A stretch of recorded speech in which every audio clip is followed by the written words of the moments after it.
Salam darah Batak, teman-teman. Siang hari ini kita akan bahas soal pernikahan yang boleh dan tidak boleh di dalam tradisi atau adat istiadat Batak.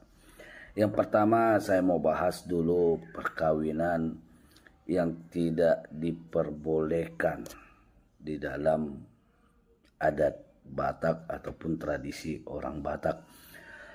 Perkawinan yang tidak diperbolehkan dalam tradisi adat Batak adalah perkawinan yang tarito. Ya, perkawinan yang tarito ini artinya perkawinan yang satu marga atau satu rumpun dengan marga laki-laki atau perempuan tersebut. Misalnya, saya marga Tambunan. Saya tidak diperbolehkan menikahi perempuan yang menyandang marga Tambunan ataupun marga-marga yang serumpun dengan Tambunan. Kalau rumpun Tambunan itu adalah Silai Sabungan. Boleh nanti teman-teman mencari di Google apa-apa saja yang serumpun dengan Silai Sabungan, dan tidak boleh saya nikahi salah satu dari perempuan yang menyemat atau yang memakai marga tersebut. Dan bukan itu saja teman-teman, perkawinan tarito ini juga masuk dalam kategori yang tidak serumpun dengan marga saya atau yang tidak satu nenek moyang dengan saya, tetapi ada ikatan. Kalau dalam bahasa Batak dikatakan marpadan, atau ada perjanjian yang dilakukan oleh nenek moyang saya dengan nenek moyang marga yang lain di luar dari rumpun saya. Misalnya saya ambil contoh saja tentang marga istri saya. Istri saya Borwaruan dan dia tidak boleh menikah dengan marga Hutagaol ataupun marga Sitorus. Padahal mereka tidak satu rumpun. Ya, mereka tidak satu nenek moyang, tetapi karena ada perjanjian kesepakatan yang dilakukan nenek moyang marga Aruan dengan marga Hutagaol dan juga Sitorus, maka mereka dianggap satu darah, dianggap menjadi saudara yang kandung, meskipun berbeda sejarah nenek moyangnya.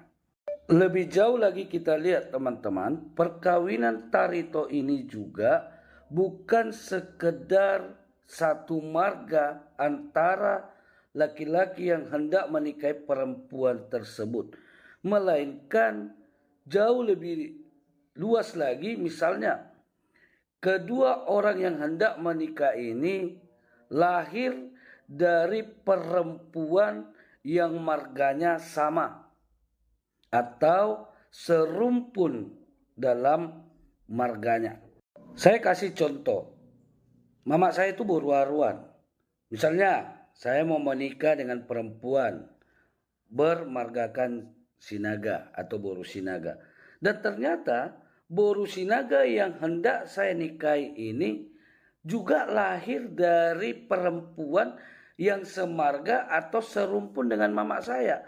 Misalnya dia lahir dari perempuan bermarga Aruan atau Tahayan atau Tajulu ataupun Sitorus ataupun Hutagaol. Dan ini tidak diperbolehkan. Kenapa? Karena kami dianggap saudara satu mama.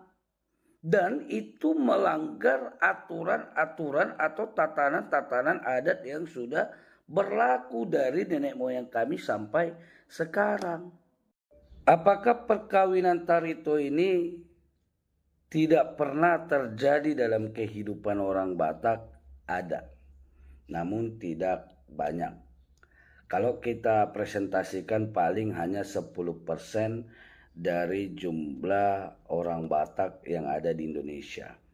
Dan hal itu disebabkan oleh beberapa faktor. Yang pertama, pola hidup orang Batak. Pola hidup orang Batak adalah selalu homogen.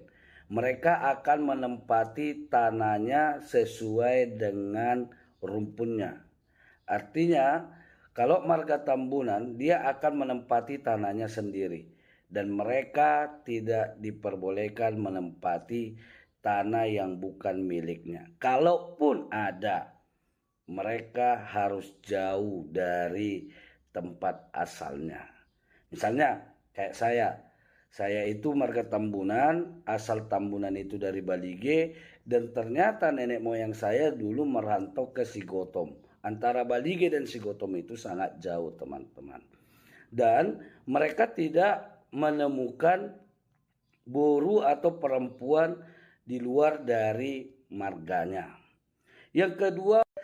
Faktor yang kedua, teman-teman, keterbatasan alat transportasi.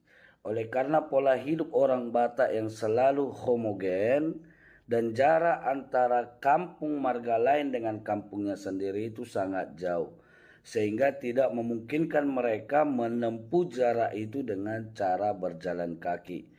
Jadi mau tidak mau, suka tidak suka, mereka harus atau akan menikahi yang satu marga atau satu rumpun dengan dia. Lalu yang ketiga, teman-teman, adalah cara hidup orang Batak. Cara hidup orang Batak yang tidak mengizinkan di luar dari marganya masuk ke dalam kawasannya atau wilayahnya. Jadi sehingga ketika ada marga lain datang ke kampungnya, maka pemilik kampung tersebut akan bertindak keras terhadap orang asing yang masuk ke dalam kampungnya atau wilayah kekuasaannya. Oleh sebab itu, bagi teman-teman yang memiliki silsilah perkawinan Tarito, saran dari saya, hal itu jangan lagi terulang.